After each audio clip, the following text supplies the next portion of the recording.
Bonjour et bienvenue dans cette deuxième partie concernant la biosynthèse des protéines. On en est resté à la définition du gène. Un gène, une protéine. Comment techniquement on passe de l'un à l'autre, d'un langage à un autre, c'est maintenant. Première étape, on a un gros problème. Si on utilise des marqueurs radioactifs pour voir où se fabrique une protéine dans une cellule, là ici j'ai une cellule, ça c'est la membrane plasmique, ça c'est le noyau d'une cellule. Okay. Là ici on est dans une cellule exocrine du pancréas. Et dans cette cellule exocrine du pancréas, on sécrète en permanence des protéines. Là ici je l'ai représenté de manière symbolique par 3 acides aminés. C'est symbolique parce qu'évidemment il y a beaucoup plus d'acides aminés dans une protéine, mais là j'en ai dessiné que 3 pour simplifier.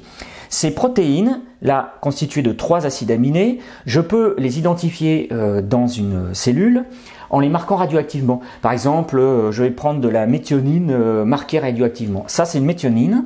Je mets le petit symbole étoile pour dire que cette méthionine est radioactive. Et je peux suivre son évolution au cours du temps. Je sais que la première fois où je vois une méthionine assemblée en protéines, c'est dans le cytoplasme, au niveau de ce qu'on appelle les ribosomes. Les ribosomes, c'est des structures comme ça, toutes petites à l'intérieur d'une cellule. On ne peut pas les voir avec un microscope optique. Mais avec un microscope électronique, oui, c'est possible. Regardez, je vous en montre là, regardez les 2 petites flèches en haut, ce sont des ribosomes à l'intérieur d'une cellule exocrine. Donc là ici vous avez un ribosome, et ce ribosome, son rôle, c'est assembler les protéines. Ici, la méthionine a été assemblée par le ribosome. Comment je le sais? Eh bien parce qu'avec un marqueur radioactif, je sais que la méthionine se voit pour la première fois dans une cellule au niveau des ribosomes. Okay. Ensuite, elle va migrer cette protéine, elle va passer par différents organites à l'intérieur de la cellule, le réticulum endoplasmique et granuleux, l'appareil de Golgi, les graines homogènes, et ensuite sortir à l'extérieur de la cellule. Voilà, ça c'est le dessin d'une protéine, d'une cellule exocrine du pancréas. Mais en quoi c'est un problème? Ben, le problème c'est que l'ADN se trouve dans le noyau, et que l'ADN ne peut pas sortir du noyau. Mais si l'ADN est dans le noyau et que le fruit de son expression, les protéines, c'est uniquement dans le cytoplasme que ça se fabrique, alors comment on passe de l'un à l'autre? Il y a un impossible là. Okay. Et bien cette impossibilité va être levée et comprise par 3 scientifiques français, c'est Jacob Emono et Helwolf, qui vont avoir l'idée suivante: il doit exister forcément un intermédiaire entre l'ADN et les protéines. Cet intermédiaire, lui, est petit et il peut sortir du noyau. Comment on fait pour sortir du noyau? Par des petits trous, là, qui se trouvent ici, j'ai représenté en exprès. Ce sont des pores nucléaires, des petits trous, pores P-O-R-E, qui permettent à cette molécule que j'ai dessinée en vert, là, de sortir, là, comme ça, et d'aller transporter le message à l'extérieur. C'est quoi cette petite molécule? C'est un acide nucléique, comme l'ADN. Ça ressemble à l'ADN, mais c'est pas tout à fait de l'ADN. C'est beaucoup plus petit. C'est pas 2 chaînes, mais une seule chaîne. On dit que c'est une molécule monobrin. Et puis, dans cette molécule, A est toujours là, T n'est plus là, et il est remplacé par U, l'uracile, et G et C sont conservés. On a donc, au lieu d'avoir 4 nucléotides ATCG, on a 4 nucléotides AUCG. Cette molécule s'appelle l'ARN, c'est-à-dire l'acide ribonucléique. Donc ici, j'ai un ARN, là, et cet ARN porte le message du gène. C'est pour ça qu'on appelle ARN petit m pour messager. Et le rôle de cet ARN-M est de sortir du noyau par les petits trous là, d'aller au contact d'un ribosome là, pour être ensuite traduit en protéines. Mais alors, attendez, on a un petit problème encore là. L'ARN c'est monobrin, donc c'est le transcrit d'un gène. Mais on prend quel brin là pour faire la transcription? Le premier ou le deuxième? Mais en fait, je vous l'ai déjà dit une fois, l'ADN c'est 2 brins. Il y a un brin, une chaîne là, qui est vraiment le gène. Et l'autre brin c'est une copie de sauvegarde. C'est-à-dire que si jamais je perds ce A ici, là par une mutation génétique, un accident, un ultraviolet qui passe là, paf, ben je peux le remplacer tout de suite par un A nouveau parce que je sais qu'en face il y avait un T. Et donc les enzymes, ADN polymérase, tout ça, peuvent refabriquer. Ça c'est une copie de sauvegarde. Le brin qui est au-dessus là s'appelle le brin non transcrit. Okay. Le brin qui est en dessous s'appelle le brin transcrit du gène ou le brin codant. Donc c'est celui-là qui va être retranscrit. Alors attention au mot retranscrit, on dit transcription. Pourquoi on dit transcription? Parce qu'on réécrit dans le même langage. avec donc les mêmes lettres, le même code, ok? Sauf que là, on va remplacer les T par des U. Donc si j'ai T, complémentarité des bases, là, je vais mettre A. Si j'ai A, je ne vais pas mettre T, je vais mettre U. Donc ça va me donner U. C, ça va donner G. A, U, G. A, ça va donner U, U, U. Vous me suivez? C, complémentaire, G.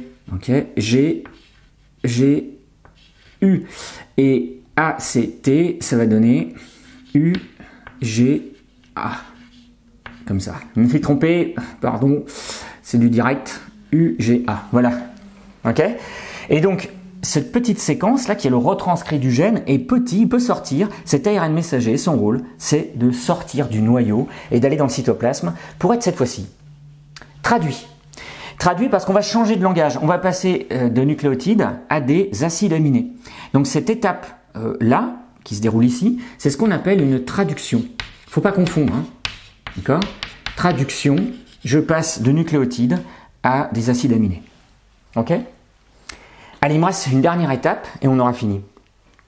Comment on fait pour associer ces nucléotides-là, A, U, G, U, etc., à un acide aminé et un seul, pour ne pas se tromper. Il ne faut pas se tromper parce que sinon la fonction de la protéine change, je vous rappelle. Hein. D'accord ? Alors comment on fait pour savoir ça ? Ça, c'est ce qu'on appelle le code génétique. Le code génétique, c'est le dictionnaire. C'est ce qui permet de passer de nucléotides, un langage donc, à un autre langage, celui des acides aminés. Comment on fait ? Alors là, je peux vous dire qu'il y a eu des prix Nobel en pagaille pour cette connaissance-là. Je vous donne le raisonnement, il est extrêmement simple. Vous avez 4 nucléotides différents. D'accord ? Ces 4 nucléotides, c'est A. Alors, U, le code génétique est fait à partir des nucléotides de l'ARN. Donc, A, U, G et C. Imaginez, on pourrait l'imaginer comme ça, que A, ça détermine un acide aminé. Donc, A pour glycine, par exemple. A veut dire glycine. U veut dire phénylalanine, G veut dire leucine, C veut dire méthionine. Mais alors comment on fait pour coder la proline? Comment on fait pour coder les 15 autres qui suivent après? On n'a plus de lettres. Donc si le code génétique utilisait qu'une seule lettre, eh ben, on ne pourrait pas coder les acides aminés des protéines. Donc ça ne marche pas.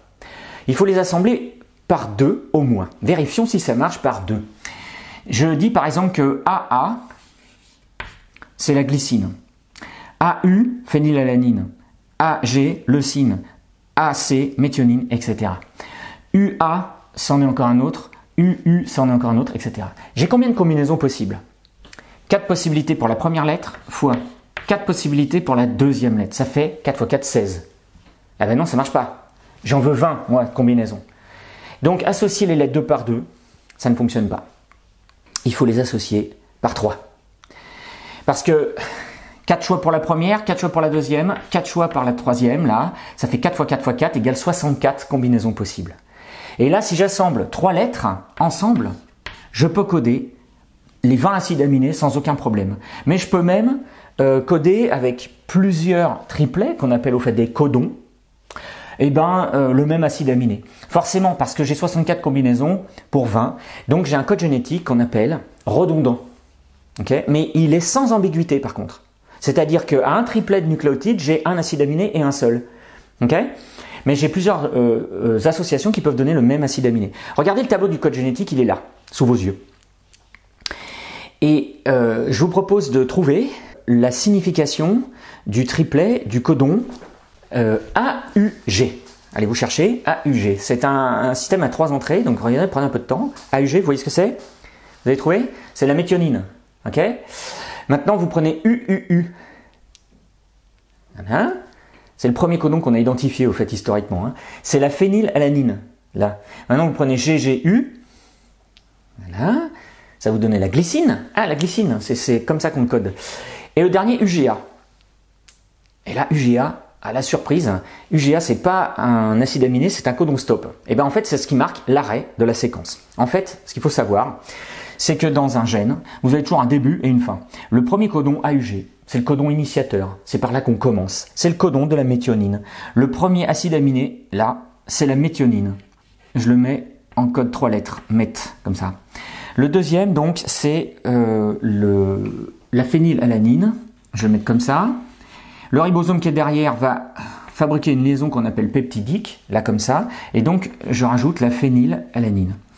Et puis ensuite, le dernier acide aminé rajouté ici, c'est la glycine. Donc c'est la glycine, je vais la mettre là, voilà comme ça. Et la traduction va s'arrêter avec un codon stop qui fait que le ribosome se détache. C'est UGA ici. Il y en a 3 types de codon stop différents. Hein, et ça permet d'avoir notre protéine traduite. Et voilà, c'est fini. C'était tout simple. On passe d'ADN à une protéine via un intermédiaire qui s'appelle l'ARN messager.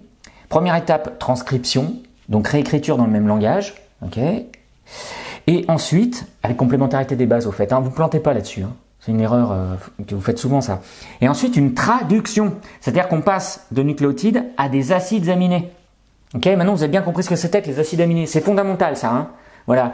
Et ces protéines-là vont prendre une forme particulière qui va déterminer ce que vous êtes. Vous êtes ce que vous êtes parce que vos protéines sont comme ça. Si je change un acide aminé, c'est plus vous. Mais comment je fais pour changer un acide aminé? Il faut que je change les codons. Mais si je change les codons, je change l'ADN. Ah donc à chacun son ADN, pour chacun ses protéines. Et voilà. Voilà pourquoi on parle d'expression de l'information génétique, voilà pourquoi c'est fondamental. Et voilà aussi pourquoi quand vous mangez de la tomate et que vous êtes végétarien, vous ne vous transformez pas en tomate. Vous fabriquez de la viande avec. Voilà, je vous remercie de m'avoir suivi, je vous dis à bientôt sur 10 minutes de SVT.